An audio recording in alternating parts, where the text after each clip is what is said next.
नमस्कार. सीतांजली किचनमध्ये सर्वांचं स्वागत आहे. तर आज मी आवळे घेतलेत. पाव किलो आवळे आणलेले आहेत आणि याचा आपल्याला मोरंबा बनवायचा आहे. एका टोपात पाणी घेतले मी आणि ते पाणी ठेवले. आता त्यावरती हे आवळे आपल्याला शिजवून घ्यायचे आहेत. चाळणीत ठेवायचे आहेत. तर त्याआधी आवळे हे 2-3 पाण्याने स्वच्छ धुवून घेतलेले आहेत. त्यानंतर कुठे डाग वगैरे असेल तर ते सुद्धा मी सुरीने काढून घेतलेत. यावरती आपण झाकण ठेवलेलं आहे आणि 10 मिनटं आपल्याला हे शिजवून घ्यायचे आहेत वाफेवरती. तर बघा 10 मिनटं झालेले आहेत.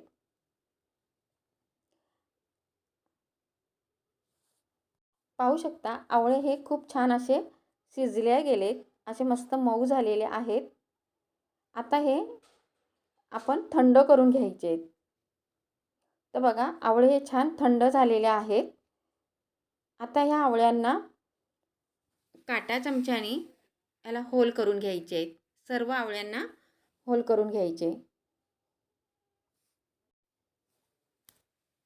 मैत्रिणींनो, पहिल्यांदाच रेसिपी पाहत असाल, पहिल्यांदाच चॅनलवरती आला असेल तर सबस्क्राईब करा आणि बाजूची बेल प्रेस करा. त्यामुळे काय होईल, माझे जे नवीन व्हिडिओ आहेत हे तुम्हाला पहिले पाहायला भेटतील. आपण गॅसवरती कढई ठेवून घेतले. गॅस चालू केलेला आहे. आता आपण यामध्ये हे आवळे आहेत हे कढईमध्ये आपण ठेवायचे आहेत. तर इथे मी 250 ग्राम आवळे घेतलेत. तर इथे मी 200 ग्राम गूळ घेतलेला आहे. तर हे बरोबर प्रमाण आहे. तुम्हाला जास्त गोड पाहिजे असेल तर तुम्ही 250 ग्रॅमला 250 ग्रॅम गूळ घेऊ शकता. तर इथे हा गूळ आपण यामध्ये सर्व टाकून घ्यायचं आहे आणि आता हे मिक्स करून घ्यायचं आहे. गॅस हा पहिल्यांदा आपण बारीक करायचा. छान असं हे मिक्स करून घ्यायचं आहे. आता यामध्ये ना मी 2 चमचे साखर टाकणार आहे. साखर टाकल्याने काय होईल, जो आपला हा मोरंबा आहे हा ना, याला मस्त अशी चकाकी येते साखर टाकल्याने. तर इथे मी 2 चमचे साखर टाकणार आहे आणि हे सर्व आपण चांगलं आता मिक्स करायचं आहे. गॅस मध्यम केला आहे मी. खूप आत्ताच जर गॅस आपण फास्ट ठेवला ना तर ते गूळ आहे हा एकदम कडक होईल. बघा अशा पद्धतीने आपण सर्व मिक्स केले. आता इथे आपण मध्यम गॅस करायचा आहे आणि ह्याच्यावरती झाकण ठेवून अर्धा तास आपण हे शिजवून घ्यायचे.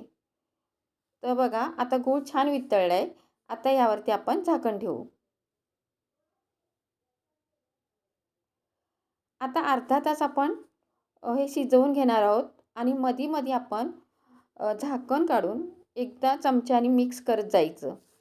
तर मी अशा पद्धतीने ना 2-3 वेळा मिक्स केलेला आहे.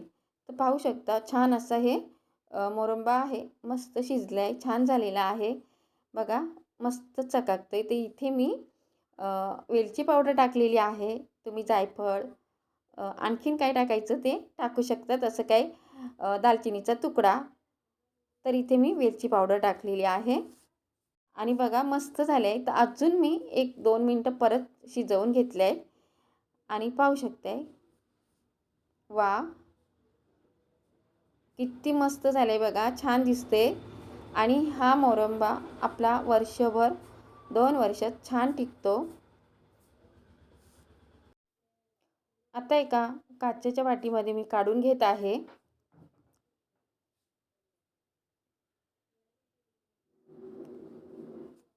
तर आपला आवळ्याचा मोरंबा तयार आहे.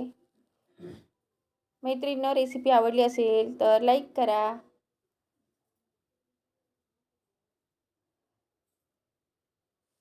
चला तर परत भेटूया अशाच एका नवीन रेसिपीमध्ये. तोपर्यंत बाय बाय.